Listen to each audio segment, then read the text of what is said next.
Muy buenos días tengan todos ustedes. Los saluda con mucho agrado su servidor y amigo, el maestro Ofir Aragón Nieves, presidente del Colegio de Abogados Litigantes de Querétaro, AC. Bueno, qué alegría me da hoy estar con ustedes, siendo día 12 de julio de 2020, día en el que conmemoramos pues el Día del Abogado, de una profesión que me apasiona, que lleva implícito la vocación por el servicio profesional de la norma jurídica. Y bueno, pues como ustedes saben, el Colegio de Abogados Litigantes de Querétaro, para conmemorar este día, pues ha estado realizando una serie de mesas de diálogo, ¿sí? Teniendo invitados en diferentes áreas o campos del derecho, o bien diferentes análisis relacionados pues con nuestro ejercicio profesional. Y pues qué les digo, que hoy me acompañan aquí en la mesa de diálogo los encargados de darle dirección, administración y seguimiento a esas nuevas generaciones de estudiantes que se van a convertir en los abogados del futuro en nuestra sociedad.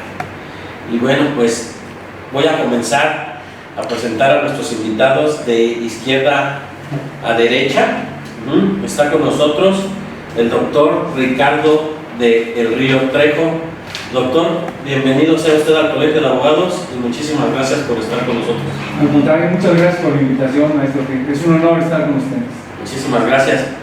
De mi lado derecho se encuentra el doctor Ricardo Ugalde Ramírez, director de la Facultad de Derecho de la Universidad Autónoma de Querétaro. Doctor, bienvenido sea. Muchas gracias, maestro Ofir. Un gusto estar aquí en el Colegio de Abogados Litigantes. De verdad, en este día tan importante para todos los abogados, agradecido de la invitación que nos hacen. Gracias.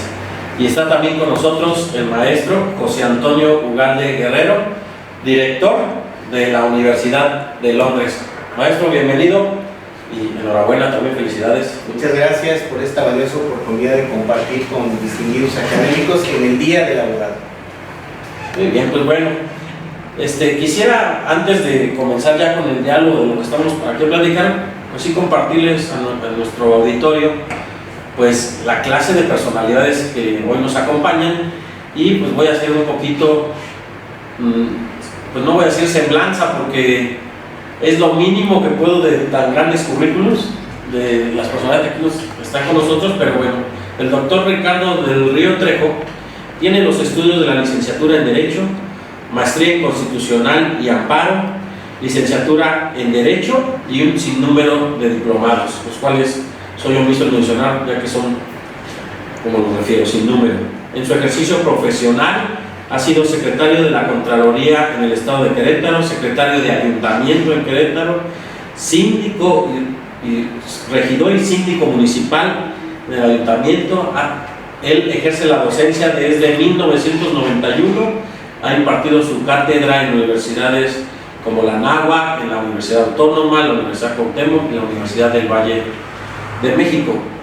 Ha sido litigante en diversos despachos y también ejerció el litigio desde su propio bufete jurídico particular, y pues actualmente, como lo hice referencia, es el director de la Facultad de Derecho de la Anáhuac.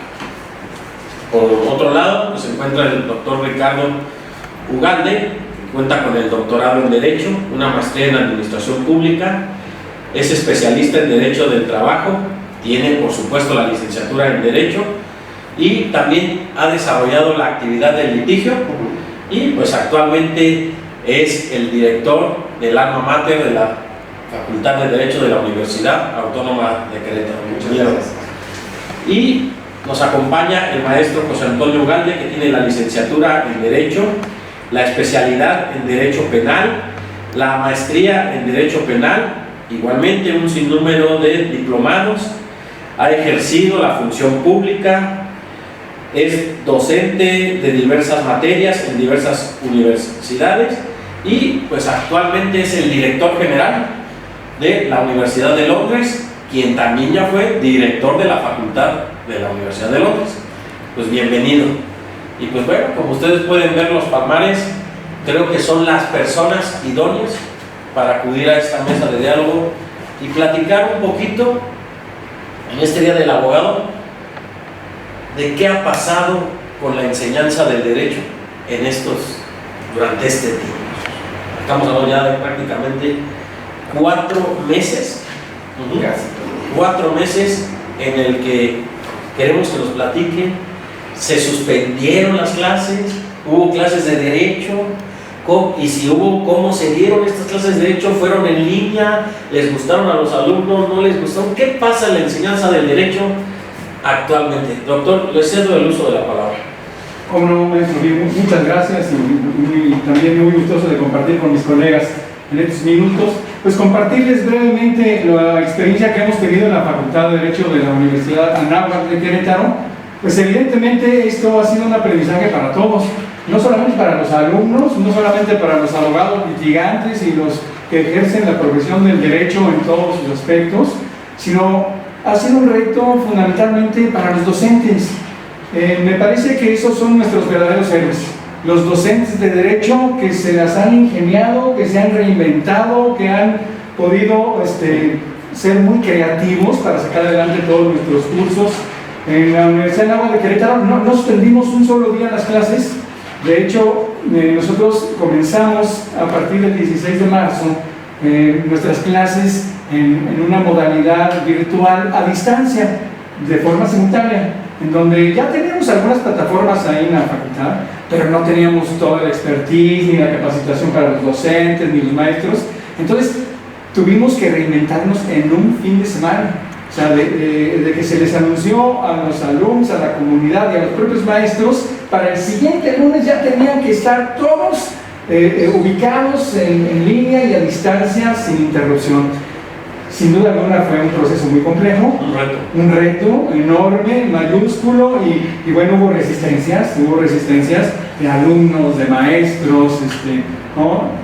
Del director no, afortunadamente hubo impulso para que pudiéramos sacar esto adelante y bueno, pues era cuidar todos estos detalles en donde no se perdiera esa parte fundamental que da la educación presencial, que es precisamente el contacto humano, combinar ese aspecto, ¿no? En donde nosotros, la profesión del derecho es una profesión muy tradicional, entonces en una profesión tan tradicional, pensar que la clase fuera de otra forma, que no fuera presencial, para algunos se les antojaba imposible, ¿no? como una locura. Entonces, tenemos que reinventarnos para hacer con estas tecnologías de información que hoy día estamos obligados a utilizar, ese contacto humano, ese contacto personal, ese toque que el maestro da a sus alumnos, que motiva la reflexión, que nos saca adelante, que en el día a día motiva, ¿no? Porque no estamos dando las clases a una computadora, a un dispositivo electrónico, a un smartphone, no, estamos dando la clase a personas, a jóvenes entusiastas que quieren formarse como abogados,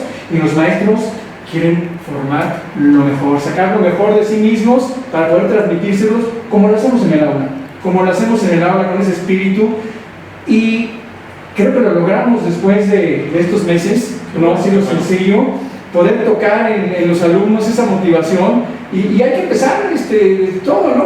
Cuando el maestro entra al salón de clases tiene que llamar la atención de alguna forma, ¿no? Claro. A ver, jóvenes, atiendan, siéntense, no salgas, guarda tu celular. Lo mismo tiene que hacer en una clase virtual, lo mismo tiene que ser en una clase, es difícil, pero por ejemplo con el simple detalle de que, a ver, todos prenden su cámara en este momento y vamos a pasar lista, ¿no? Y quiero que estén viendo para acá, etcétera, ¿no? Ese tipo de técnicas, pues entonces ya no están dormidos, es que no me peiné, no importa, como estés, te pones, ¿no? Y entonces empezamos a tener un ejercicio ahí muy interesante, y bueno, creo que cerramos bien el semestre pasado. Estamos nosotros precisamente preparando el regreso, porque estamos a expensas de lo que dispongan las autoridades en educación. Y bueno, pues no podemos iniciar de manera presencial, vamos a iniciar de manera remota, a distancia. Nosotros iniciamos el 10 de agosto y no tenemos una fecha cierta para regresar a las aulas. Y eso lo tenemos en todas las universidades y en todo el país, es más, me atrevo a decir, en otros países. Ese es un fenómeno a nivel región de Latinoamérica. Tenemos una incertidumbre de qué va a pasar con este proceso de enseñanza. Entonces, estamos en esa expectativa, dando lo mejor, y afortunadamente la comunidad educativa se está sumando, y nuestros alumnos se han se han adaptado, se han motivado, e inclusive ellos han hecho que esta experiencia de educación remota a distancia sea más personal y sea más humana. A grosso modo, es lo que pudiera comentar en esta primera parte. Muchas gracias. Muy propositivo, de verdad, y qué bueno que estén dando esa expectativa favorable a esos grandes retos. Doctor, en un sentido, ¿cómo ha logrado? Porque lo de usted lleva un caso, una situación, es decir, usted es director de la Facultad de Derecho de la universidad, tiene un sinnúmero de alumnos, una planta docente de considerar en cuanto a número. ¿Cómo lograr manejar una transformación tanto de los docentes para que eso se transmita a los alumnos y poder impartir una educación de forma diferente a la tradicional en derecho, ¿sí? A 60 o 70 alumnos por grupo? Bueno, primero, maestro Fire, creo que este ejercicio que estamos haciendo ahora es muy importante porque nos da la oportunidad de compartir experiencias tanto con el doctor Ricardo del Río como con el maestro Toño Ugalde, porque en efecto la experiencia en la universidad, particularmente en la Facultad de Derecho, ha sido demasiado compleja. No tenemos 60 alumnos por grupo, tenemos 2.800 estudiantes en la Facultad de Derecho, en el nivel de licenciatura, más otros tantos en el nivel de posgrado, más otros tantos cursando diplomados de educación continua. Pero hay una frase muy bonita que una de nuestras maestras refirió en esta pandemia. Tomamos una decisión, en la Facultad de Derecho de la Universidad Autónoma de Querétaro, nadie se queda atrás. Y entonces comenzamos a trabajar con esa filosofía de que nadie se quedaba atrás. Esta frase nos la planteó la maestra Araceli Mendoza. Y el trabajo que comenzamos a hacer fue particularmente, primero identificar qué plataformas eran las que estaban más convencionalizadas. Es decir, al principio, cuando se determinó la suspensión de actividades en la universidad, pues nos llegó prácticamente de sorpresa. Nosotros teníamos una programación para suspender en el mes de marzo, y una semana antes de la fecha de suspensión nos dijeron, pues hoy suspendemos actividades, y pues todo eso nos tomó de manera muy sorpresiva. Comenzamos algunos profesores a trabajar directamente en las plataformas con los estudiantes sin suspender actividad, pero con otros maestros fue más complicado, porque no solo es el tema de los estudiantes. Tenemos una planta docente de mucha experiencia, ya una edad considerable en algunos casos, no tan vinculada con el uso de tecnologías, con un conocimiento sin duda muy vasto en el tema del derecho, pero con esta circunstancia particular. Entonces comenzamos a diseñar varias estrategias encaminadas primero a fortalecer algunos aspectos, 4 esencialmente, que eran necesarios para que pudiéramos trabajar en la facultad con maestros y con estudiantes. Debo de decirlo, maestro Phil, con toda honestidad, que no lo logramos al 100%. Creo que ninguna universidad lo logró al 100%, porque estos 4 aspectos que nosotros identificamos y que corresponden en alguna medida a algún estudio que hizo la Universidad Nacional Autónoma de México, pues reflejaban las debilidades que históricamente pues estaban presentes en las escuelas de derecho y que no habían sido identificadas plenamente. Nosotros primero identificamos un tema logístico, es decir, que ni los maestros ni los estudiantes tenían el espacio adecuado para tomar las clases. Y entonces eso pues nos llevó a observar cómo los maestros estaban en la sala, en el comedor, en algún espacio improvisado para dar clase, que no era necesariamente el mejor, pero los alumnos estaban igual, ¿sí? Y a lo mejor los alumnos un poco más holgados estaban en su habitación, recostados en la cama, etcétera, tomando sus clases. El factor logístico fue importante, primero desde ese aspecto y después desde cómo organizar la impartición de clases. Luego nos enfrentamos a un segundo elemento, que es el tecnológico. ¿En qué consiste este elemento tecnológico? En que no todos los estudiantes ni todos los docentes cuentan con las herramientas adecuadas para este tipo de enseñanza. Algunos todavía tenían su computadora 286, de esas blancas, sin micrófono, ¿no? Y algunos más pues no tenían la infraestructura. Nosotros tenemos presencia en municipios también del estado, Cadereyta, Jalpan, Amealco, y ahí enfrentamos el problema de conectividad, que también es muy complicado. No quiero ahondar mucho en el aspecto tecnológico, porque entre esos pues está involucrado el internet tan deficiente que tiene nuestro país, está involucrado el tema del suministro de energía eléctrica, que también es muy deficiente, ¿sí? Que finalmente fueron generando problemas en estudiantes y docentes que al paso de los días nos permitieron a nosotros identificar también una situación de estrés en maestros y en estudiantes que requiere de una atención muy particular.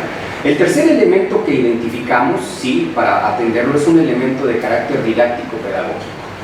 ¿Qué pasó? Pues ni nuestros maestros ni nuestros estudiantes estaban preparados para un modelo de enseñanza como el que intempestivamente tuvimos que asumir. ¿A qué me refiero? Un modelo de educación remota, de educación a distancia o de educación virtual, como algunos lo mencionan. Nosotros preferimos usar el concepto de educación remota, ¿sí? Requiere de valores éticos muy particulares para los que ni nuestros profesores ni nuestros estudiantes estaban preparados. ¿Por qué razón? Porque el programa nuestros programas de criminología, derecho, ciencias de la seguridad y nuestros propios programas de posgrado son presenciales, están diseñados para trabajar y operar bajo valores éticos totalmente diferentes, ¿no? Y un modelo de educación a distancia exige compromiso, responsabilidad, honestidad, ética, que no son valores tan alejados del programa de licenciatura ordinario, digamos, del presencial, pero que sí exigen de alguna manera pues una serie de características, actitudes totalmente diferentes. ¿Cómo aplicar un examen, por ejemplo? Decíamos, no es cómo aplico el examen sin que copien. Ya sabíamos que los estudiantes decían 40 preguntas, tú contestas la 1, tú la 2, tú la 3, tú la 4 y se corrían. Y entonces esto no corresponde a los valores éticos de un programa de educación a distancia, ¿no? Finalmente identificamos un tercer elemento que tiene que ver con un tema socioafectivo. ¿A qué nos referimos? El contacto con los estudiantes, bien lo referías en una charla inicial que teníamos, maestro Phil, el contacto con los estudiantes y con los maestros en los espacios universitarios es diferente. Es decir, permite de alguna manera una convivencia que se vuelve fundamental para el desarrollo profesional de estudiantes y también de los profesores. Les permite desarrollar ciertas habilidades, ciertas competencias a ambos, profesores y maestros, ¿no? Y esto se perdió. Sí, se perdió de momento. Poco a poco se tendrá que ir recuperando, obviamente bajo otras condiciones, pero esto generó desánimo en los estudiantes, te decía, estrés también en los profesores, falta de empatía en muchos casos, porque el profesor quería seguir bajo el modelo magistral dentro del cual había trabajado durante 20 o 25 años y no le cerraban el aula, pero lo sacaban de la plataforma, y todo esto genera algunas situaciones que no necesariamente son adecuadas para un modelo de educación de esta naturaleza. No saber combinar las actividades sincrónicas de enseñanza con las actividades asincrónicas o síncronas y asíncronas, les dicen algunos otros profesores, pues llevó un poco a tener una confusión bastante complicada en este proceso. Y finalmente, pues identificamos un quinto elemento que no lo coloco directamente dentro de estos cuatro, pero que tiene que ver con cómo es que desde el núcleo familiar se entendió el fenómeno que estábamos viviendo. ¿Por qué? Pues porque así como estamos en esta mesa, los cuatro en este momento, así estaba la familia trabajando y así ha estado la familia trabajando durante prácticamente ya 120 días, es decir, un hijo está en este lado de la mesa tomando sus clases de derecho, otro está aquí tomando sus clases de primaria, el otro está de este lado trabajando, ¿sí? Y la mamá pasa atrás con el delantal acomodado, el papá pasa atrás en short, ¿sí? Y tenemos ese inconveniente. Y de repente nos pasó que en algunas plataformas escuchábamos a la mamá regañar al hijo y decirle, estás todo el día frente a la computadora, pues es que el muchacho no tenía otra opción. Así se estaban tomando las clases, ¿sí? Y así estaba ocurriendo una realidad para la que no estábamos preparados. Esta es una forma, insisto, bastante compleja que tuvimos que enfrentar, pero que nos ha dejado muchas lecciones, creo, a todos, y ha permitido identificar áreas de oportunidad muy importantes para lo que viene en la enseñanza del derecho. Si me lo permites, ya para cerrar, quiero únicamente referir que el problema de la enseñanza del derecho en este siglo XXI no es solo el reflejo de lo que ocurrió en estos últimos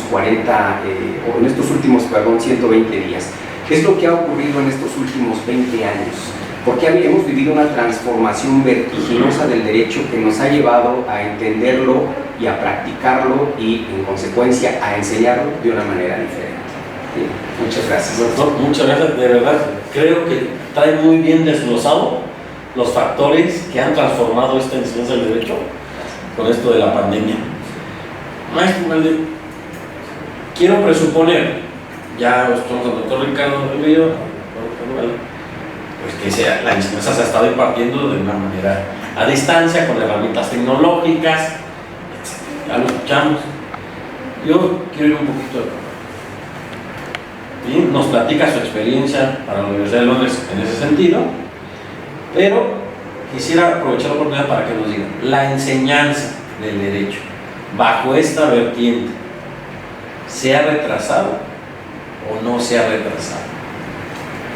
¿Qué está sucediendo ahí? Sí, con el gusto nuevamente de convivir con ustedes y de celebrar este diferente Día del Abogado. Es en circunstancias muy especiales. Coincido con el doctor Ricardo, con el doctor Ricardo Ugalde, Ricardo del Río, y desde luego que contigo también, maestro, porque estás convocando a universidades que, podemos decirlo con mucho gusto, están certificadas en calidad. Estamos hablando de que la Autónoma de Querétaro está dentro de los mejores procesos a nivel nacional e internacional. Estamos hablando de la ANUYES. Y en el caso de la Universidad de Anáhuac y la Universidad de Londres, certificadas, solo hay 5 instituciones en Querétaro certificadas en FIMPES, que sería el símil de la ANUYES en cuanto al tema de escuelas particulares y principalmente la ANUYES escuelas públicas. Entonces coincido con ambos doctores, desde luego que contigo, porque esta nueva dinámica, todos lo han dicho de diferentes maneras, en muchos escenarios, no estábamos preparados, es el común denominador. Inclusive la terminología cambia. Hablamos al principio, mediante las autoridades, de una ampliación del receso escolar, si ustedes se acuerdan. Después hablamos de suspensión.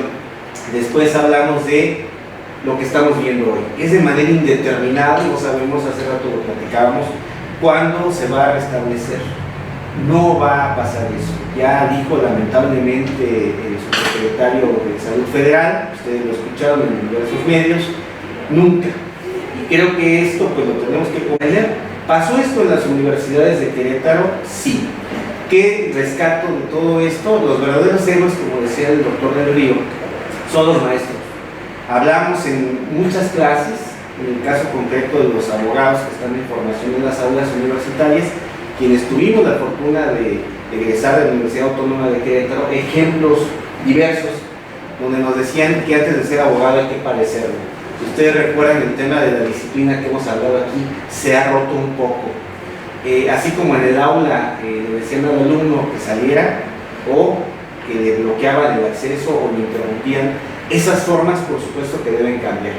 Creo que todos estamos invirtiendo, unos más, otros menos, todo depende de las capacidades económicas también, en el tema de tecnologías de la información y comunicaciones. Hace rato hablábamos de la adquisición de ciertos equipos, incluso hay universidades que se están especializando en la adquisición y en la distribución de estos equipos para impartir estas nuevas clases. Creo que siempre hemos hablado de la nueva enseñanza del derecho, pero esto nos rompió un paradigma global. Las cosas no van a ser iguales. Y respondiendo puntualmente a tu pregunta, presidente, creo que estos ajustes invitan y a la vez nos obligan, como un reto para todos, a que los maestros sean por fin reconocidos en la justa medida. ¿A qué se enfrentaron? A una cesión parcial, y a veces muy amplia, de espacios de intimidad. Las clases las están impartiendo en la sala, en el comedor, en la cocina. Y esto que decía el maestro Ricardo Ugalde es real, lo vemos porque tenemos el soporte ahí en las tecnologías de personas que están 4 o 5 en la mesa, o 2 o 3 en la sala, pero lo más importante, a veces nada más un equipo de cómputo para toda la familia. Esto implicaba algunas inasistencias que invita a la reflexión de cómo los maestros también deben ceder un poco de esa inflexibilidad histórica y tampoco, del lado de los estudiantes, abusar con la informalidad y la indisciplina. Creo que el reto es para todos y las enseñanzas nos está dejando esta pandemia en todos los sentidos.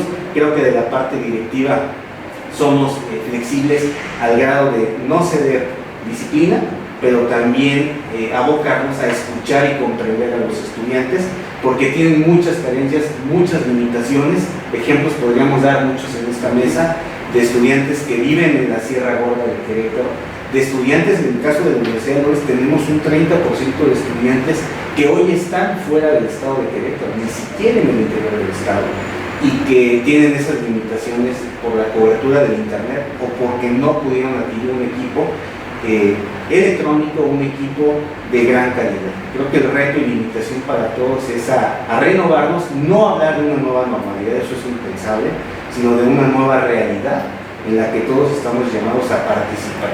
Son tan importantes estas universidades que yo lo pongo siempre como ejemplo y coincido siempre en los foros con ambos doctores, Ricardo Ugalde y Ricardo del Río, y contigo por supuesto en los foros de abogados, en una cosa: el Sistema Nacional Anticorrupción ha dado su lugar especial a las universidades, al grado que desde la génesis de este sistema, no se diga en Querétaro, somos un ejemplo de las grandes transformaciones. Por eso se invita al Colegio de Abogados, por eso se invita a estas universidades, y cuenten en este Día del Abogado con que siempre van a ser sus casas de formación y su casa de estudio.